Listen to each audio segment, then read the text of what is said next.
ಬೆಳಗಾವಿ ಜಿಲ್ಲೆಯಲ್ಲಿ ಧಾರಾಕಾರ ಮಳೆಗೆ ಹಲವು ಅವಾಂತರ ಸೃಷ್ಟಿಯಾಗ್ಬಿಟ್ಟಿದೆ. ಗ್ರಾಮ ಪಂಚಾಯಿತಿ ಒಳಗೆ ನೀರು ನುಗ್ಗಿ ದಾಖಲೆಗಳು ನೀರ್ಪಾಲಾಗ್ಬಿಟ್ಟಿದೆ. ಬೈಲಹೊಂಗಲ ತಾಲೂಕಿನ ಸುತ್ತಗಟ್ಟಿ ಗ್ರಾಮ ಪಂಚಾಯಿತಿಯಲ್ಲಿ ಒಂದು ಘಟನೆ ನಡೆದಿರೋದು. ಪಂಚಾಯಿತಿ ಒಳಗಿನ ನೀರು ಹೊರ ಹಾಕೋಕೆ ಸಿಬ್ಬಂದಿ ಇನ್ನಿಲ್ಲದ ಹರಸಾಹಸ ಪಡಬೇಕಾದ ಪರಿಸ್ಥಿತಿ ನಿರ್ಮಾಣ ಆಗಿರೋದು. ನದಿಯಂತಾಗಿ ಮಾರ್ಪಟ್ಟಿದೆ ಗ್ರಾಮದ ರಸ್ತೆಗಳು. ಮಳೆ ಆದಂಥ ಹಿನ್ನೆಲೆಯಲ್ಲಿ ಇಷ್ಟೆಲ್ಲ ಅವಾಂತರ ಸೃಷ್ಟಿಯಾಗಿದೆ ಬೆಳಗಾವಿಯಲ್ಲಿ. ಬೆಳಗಾವಿ ಜಿಲ್ಲೆಯಲ್ಲಿ ಧಾರಾಕಾರ ಮಳೆ ಸುರಿದಂಥ ಹಿನ್ನೆಲೆಯಲ್ಲಿ ಸಾಕಷ್ಟು ಅವಾಂತರಗಳು ಸೃಷ್ಟಿಯಾಗಿದೆ. ಅದರಲ್ಲೂ ಪ್ರಮುಖವಾಗಿ ಗ್ರಾಮ ಪಂಚಾಯಿತಿ ಒಳಗಡೆನೆ ನೀರು ನುಗ್ಗಿಬಿಟ್ಟಿದೆ. ಗ್ರಾಮ ಪಂಚಾಯಿತಿ ಒಳಗೆ ನೀರು ನುಗ್ಗಿರೋದ್ರಿಂದ ಗ್ರಾಮ ಪಂಚಾಯಿತಿ ಒಳಗಡೆ ಇದ್ದಂಥ ದಾಖಲೆಗಳಿಗೆಲ್ಲನೂ ನೀರ್ಪಾಲಾಗಿದೆ. ಪ್ರಮುಖವಾದಂಥ ದಾಖಲೆಗಳು ಇರುತ್ತೆ, ಆದರೆ ಅದೆಲ್ಲವೂ ನೀರ್ಪಾಲಾಗ್ಬಿಟ್ಟಿದೆ.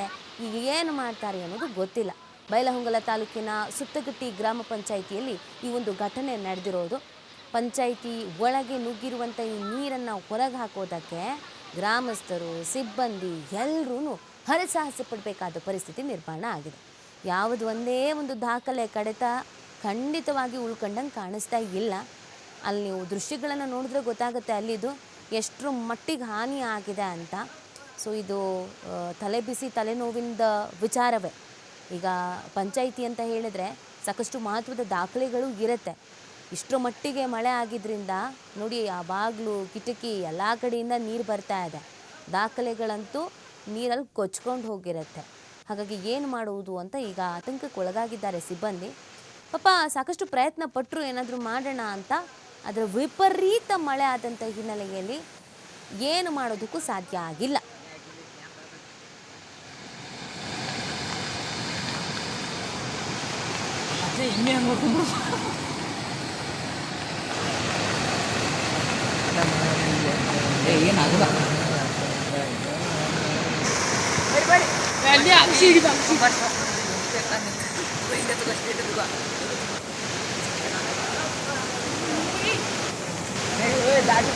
ಇವ್ ಹೆಂಗ್ ಬಾಯ್ಕ್ ತರಕ್ತಾನ